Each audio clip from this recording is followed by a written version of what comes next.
Good morning, it's Tuesday, March 9th, and this is the Herald Review's podcast, The Daily Chirp. We're excited to bring you a closer look at one of our top stories, events in the community, local history, sports, and more. Today, over 100 petitioners want the city of Bisbee to recommit to the responsibility of the repair and maintenance of sewage lines. But first, a quick message from our sponsor.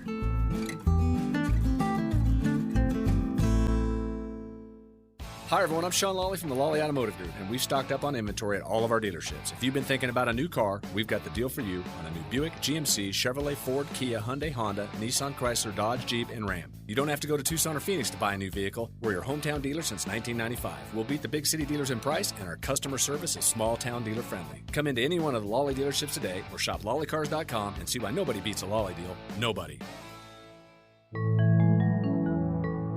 Before we begin, some local history. The Double Adobe Site is an archaeological site 12 miles northwest of Douglas. Discovered by a schoolboy in 1926, the Double Adobe Site contained the skull of a mammoth. Later investigations found the presence of grinding stones, which has been interpreted to mean that people living there were beginning to adapt to the changes brought by the end of the Ice Age and the extinction of many of the large mammals. Today's history is brought to you by Benson Hospital. Benson Hospital's comprehensive rehabilitation team strives to get you back on your feet and improve your lifestyle, offering physical, occupational, and speech therapy. For more information, visit bensonhospital.org or call 520-586-2262.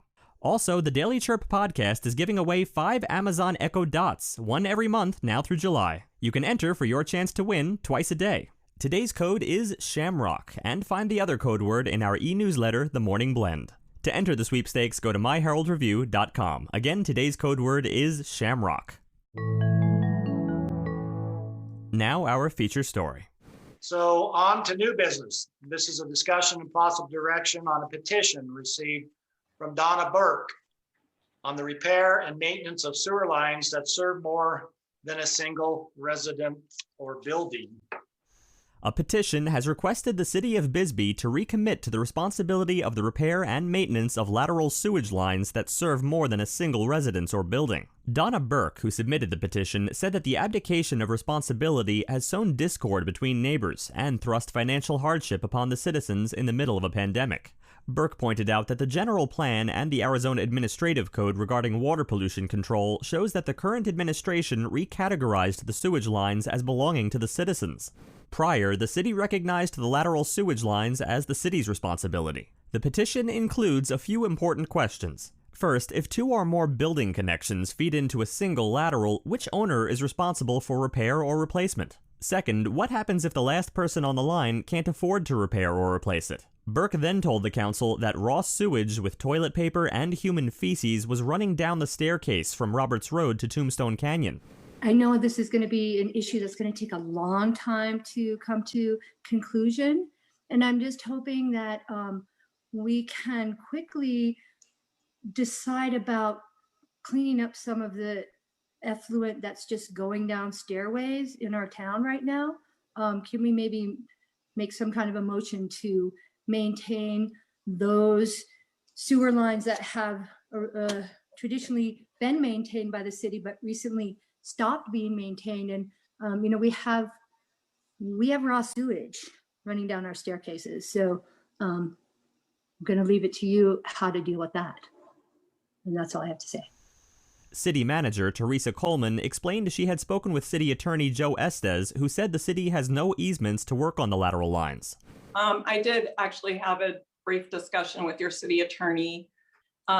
We do not have easements necessarily to work within in Old Bisbee. I know that some of the folks up there have received their notice of violation or have had their water shut off in order to prevent further sewage from flowing in those areas. Mayor Ken Budge told staff he doesn't want this to be an ongoing issue and asked for some sort of repair to alleviate the problem. And Councilman Lewis Pollock noted that this is an emergency situation that needs to be addressed. Councilman Frank Davis agreed, saying that at this point it is the city's responsibility. Budge requested a work session to be held prior to the March 16th council meeting to discuss just what the city can do to alleviate the problems with sewer lines in Old Bisbee, many of which go under people's homes and other structures. To stay up to date on this story, visit us at myheraldreview.com. Before we continue, a quick message from our sponsors, Prestige Family Living. Join Prestige Senior Living on March 18th at 1 p.m. Pacific Time for a free fall risk webinar. Our senior fitness expert will provide you with the resources you need to reduce your risk of falling and help you fall-proof your home. Visit prestigecanhelp.com to register today. Now we'd like to highlight the St. David High School Tigers cheerleading team as they make a strong comeback. Brought to you by Apex Network Physical Therapy. Voted Best of Cochise County 2020, Apex Network provides exceptional care to the Sierra Vista and Benson communities. Choose Apex Network for all of your physical therapy needs. To learn more, go to apexnetworkpt.com. The St. David High School Tigers cheerleading team is making a strong comeback through the positive efforts of their coach and their cheerleaders. Leanne Welch is in her first year coaching the Tiger cheerleaders, but she is not a stranger to either the sport or the school. Welch graduated from St. David in 2012 and competed in cheerleading, basketball, and tennis. Welch sees the positive impact that cheerleading has on students and told us that cheerleading builds confidence and, most of all, is a lot of fun. This year, St. David had 3 football cheerleaders. Coach Welch is planning a 2-day cheerleading tryout session for the 2021 to 2022 school year, but is adamant that everyone who tries out can be part of the team.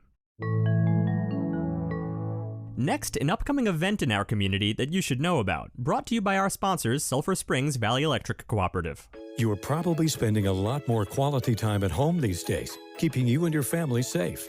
And that can present some opportunities that you usually don't experience, like maybe laughing together at a funny movie, or screaming together at a scary movie, pitching in to make a special dinner, or maybe you're keeping in touch with friends and relatives and other places on your devices. And it just so happens that many of the activities we're sharing with each other are made possible by electricity. At Sulphur Springs Valley Electric Cooperative, we know that you are depending on us both for fun and serious needs.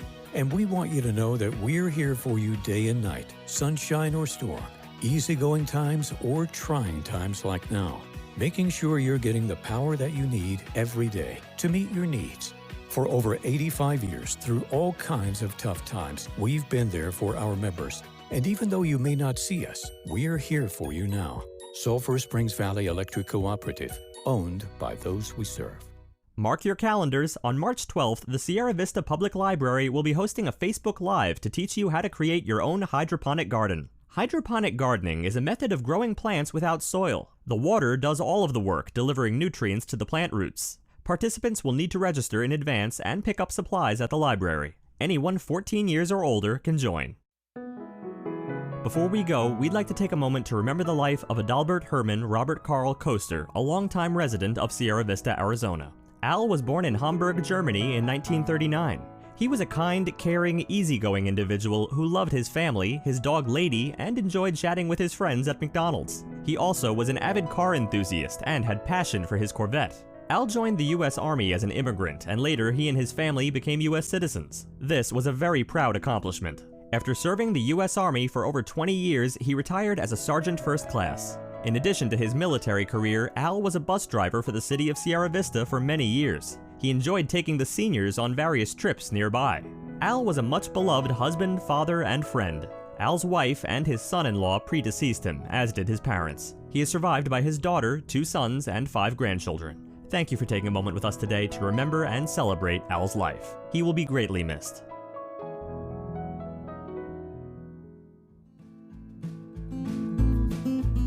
Thanks for tuning in to the Herald Review podcast today. Join us again on Wednesday. And remember, the Herald Review is here for you with local news you can trust. For more information on any of the stories you heard about today, visit us at myheraldreview.com. Right now, you can become a member starting at just $1.99 per week. Want to stay up to date on what's going on? Join Neighbor, your trusted neighborhood community. We asked, you answered. What is your motive for joining this forum? Neighbor Wayne said, I like the fact it's monitored and has real journalism input. The primary reason is that respectful communication is mandatory and we have it. It's hometown content. Join the conversation. Visit nabur.myheraldreview.com.